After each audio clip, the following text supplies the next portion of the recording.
Shalom, selamat pagi saudara-saudara yang dikasihi Tuhan Yesus Kristus. Selamat berjumpa dalam renungan pada pagi hari ini. Salam sejahtera buat saudara semua dimanapun saudara berada. Damai dan sukacita oleh Roh Kudus melimpah senantiasa dalam hati dan kehidupan saudara semua. Sebelum kita mendengarkan renungan firman Tuhan, mari kita berdoa. Bapa, dalam nama Tuhan Yesus Kristus, Tuhan dan Allah kami yang hidup, kami bersyukur kepadamu karena berkat kemurahan-Mu, penyertaan-Mu yang sempurna dari malam hingga pagi ini. Kembali saat ini kami boleh bangun dengan kekuatan, kesehatan dan berkat kebaikan Tuhan. Sebelum kami memulai kegiatan kami rindu diperlengkapi dengan firman-Mu. Jamah hati kami Tuhan, supaya terbuka dan mengerti akan kebenaran-Mu dan taat pada kehendak-Mu. Dalam nama Tuhan Yesus kami berdoa. Haleluya. Amin. Saudara yang dikasihi Tuhan, ayat renungan kita pada saat ini terdapat dalam surat Roma pasal 2 ayat 21. Tertulis demikian. Jadi, bagaimanakah engkau yang mengajar orang lain? Tidakkah engkau mengajar dirimu sendiri? Engkau yang mengajar, jangan mencuri. Mengapa engkau sendiri mencuri? Saudara yang dikasihi Tuhan, suatu minggu pagi di tahun 1865, seorang pria kulit hitam memasuki sebuah gereja di Richmond, Virginia. Dia berjalan menyusuri lorong kursi dan berlutut di depan altar. Jemaat yang melihatnya mulai ribut, menganggapnya lancang karena hal itu tidak umum dilakukan. Lagi pula dia berkulit hitam. Tiba-tiba seorang dari jemaat berdiri, melangkah maju ke altar dan berlutut di samping pria kulit hitam itu. Melihat teladan dari seorang jemaat itu, jemaat yang lain pun mengikuti sikapnya. Mereka tidak marah atau benci lagi terhadap pria kulit hitam tersebut, tapi berlutut bersama menyembah Tuhan. Teladan lebih baik dari kata-kata. Teladan berbicara lebih kencang daripada nasihat. Satu teladan kecil lebih berguna daripada 1000 kalimat. Dalam Roma 2 ayat 21 ini tertulis, jadi bagaimanakah engkau yang mengajar orang lain? Tidakkah engkau mengajar dirimu sendiri? Engkau yang mengajar jangan mencuri. Mengapa engkau sendiri mencuri? Ayat ini mengingatkan kita akan pentingnya hidup sesuai dengan ajaran atau nasihat yang kita sampaikan kepada orang lain. Ada paradoks yang terjadi ketika seseorang mengajar orang lain untuk tidak melakukan suatu perbuatan, tetapi dia sendiri melakukan perbuatan tersebut. Salah satu contoh kasus dari keseharian yang paling sering terjadi berkaitan dengan ayat ini adalah sikap orang tua terhadap anak-anaknya. Tidak sedikit orang tua yang tidak menyadari bahwa sikap hidupnya menjadi teladan yang diikuti oleh anak-anak.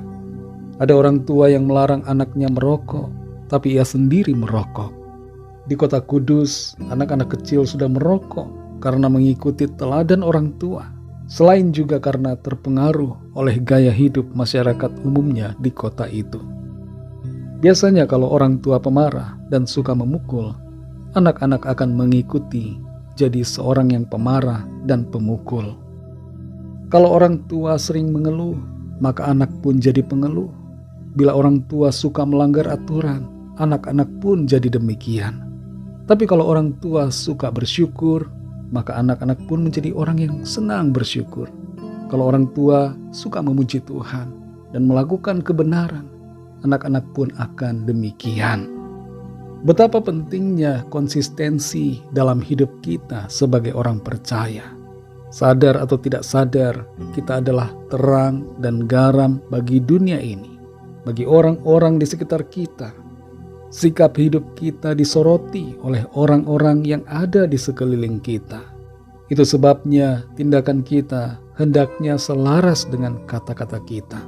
Sikap kita hendaknya sejalan dengan iman kita.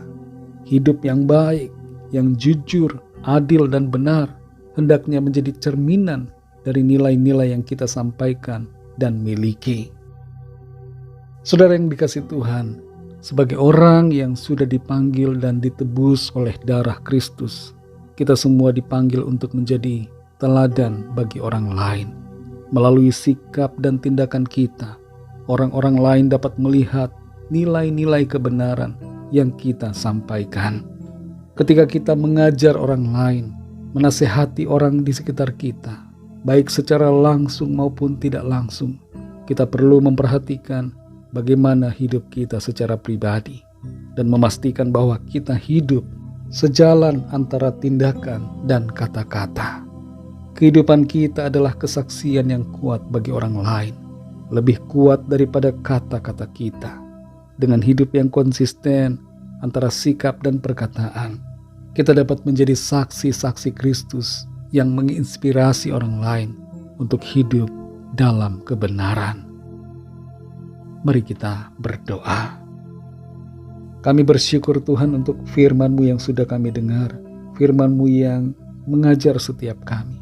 Untuk kami bukan hanya pandai menasihati, tapi sungguh-sungguh melakukan apa yang kami sampaikan dan apa yang kami imani dalam hidup kami. Kami menyadari bahwa sebagai terang dan garam dunia ini, Tuhan menghendaki agar kehidupan kami sungguh-sungguh menjadi teladan, menjadi panutan bagi orang-orang di sekitar kami, mulai dari keluarga kami masing-masing.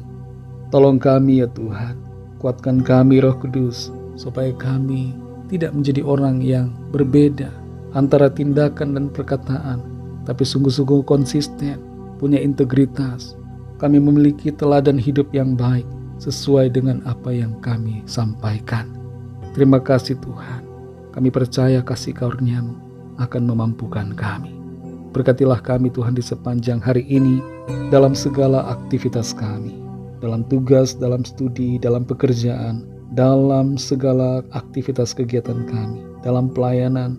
Biarlah Tuhan menolong, menyertai kami, membuat kami berhasil, dan kehidupan kami menjadi berkat bagi sesama kami. Kami menyerahkan kepadamu setiap pergumulan kami masing-masing. Biarlah Tuhan menolong setiap kami, memberikan jalan keluar, ada kesembuhan, ada pemulihan, ada mujizat Tuhan yang kami alami. Terima kasih Tuhan, dalam nama-Mu yang kudus, nama Tuhan Yesus Kristus, kami sudah berdoa dan mengucap syukur. Haleluya. Mari sama-sama kita berdoa doa Bapa kami. Bapa kami yang di sorga, dikuduskanlah nama-Mu, datanglah kerajaan-Mu, jadilah kehendak-Mu di bumi seperti di sorga. Berikanlah kami pada hari ini makanan kami yang secukupnya, dan ampunilah kami akan kesalahan kami, seperti kami juga mengampuni orang yang bersalah kepada kami. Dan janganlah membawa kami ke dalam pencobaan, tetapi lepaskanlah kami daripada yang jahat, karena Engkaulah yang mempunyai kerajaan dan kuasa dan kemuliaan sampai selama-lamanya. Amin. Terimalah berkat Tuhan. Tuhan memberkati engkau dan melindungi engkau. Tuhan menyinari engkau dengan wajah-Nya dan memberikan kasih karunia. Tuhan menghadapkan wajah-Nya kepadamu dan memberikan damai sejahtera. Berkat anugerah dari Bapa Surgawi, cinta kasih karunia dari Tuhan Yesus Kristus, dalam persekutuan dan penghiburan Roh Kudus, menyertai kita semua, sekarang ini dan sampai selama-lamanya. Dalam berkat nama Tuhan Yesus Kristus, haleluya, amin. Puji Tuhan, saudara yang dikasihi Tuhan, saya percaya firman Tuhan menjadi berkat dan kekuatan buat saudara semua, dan Roh Kudus akan menolong saudara untuk lebih lagi memahami kebenaran firman Tuhan. Tuhan Yesus memberkati saudara semua.